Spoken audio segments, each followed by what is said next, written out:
হয় নাই? মুসলমান হয়ে গেল।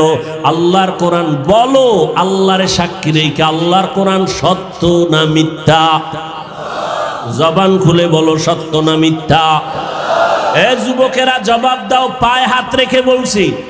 আমিও তো একটা যুবক, আমার মনেও তো চায় গান শুনি, কারণ গুনাহের আকর্ষণ আল্লাহ জন্মগতভাবে সবার মধ্যে দিয়ে রাখছেন। গুনাহ করার আকর্ষণ, নারীদের নাচ গান দেখলে আমার অন্তরও চায় আমি দেখি, কিন্তু কন্ট্রোল করি জাহান্নামের ভয়। টুপি মাথায় দিলে মাথা গরম হয়, তোমার থেকে বুদ্ধি মোটেও কমে নাই।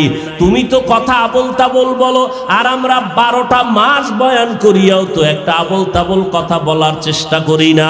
কোন কথার পরে কোন কথা বলবো এটা আমাকে ডায়েরিতে লেখাও নাই। মাওলার কাছে ভরসা করে বসছি, কোন কথার পরে কোন কথা হবে আল্লাহ বলাইতেছেন, ওই কথাই বলতেছি। এরে যুবক, আল্লাহর গোলামেরা ভালো করিয়া বুঝো, তোমাদের থেকে আমাদের মাথা নষ্ট হয় নাই।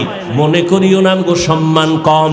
বলো, একজনের দাঁড়ায় বলো, তোমরা যারা নবীরে মানো না আর আমরা যারা মানি, নবীর আদর্শ জবাই করেছো, বেঈমানের পা চাটা গোলাম হইয়া চুল কাটিয়া ইন্দুর আর বান্দর হয়েছো। আমরা টুপি পরে থাকি 24 ঘন্টা, ঘুমের ঘরে গেল টুপি মাথায় দিয়া বালিশে ঘুমাই।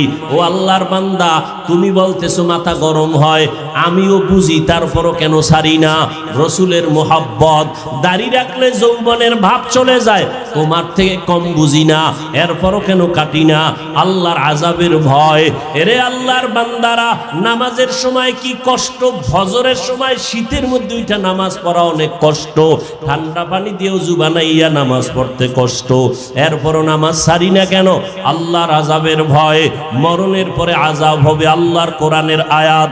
এরে নবীর উম্মতের দল, তোমাদের থেকে মাথা মতেও নষ্ট হয় নাই।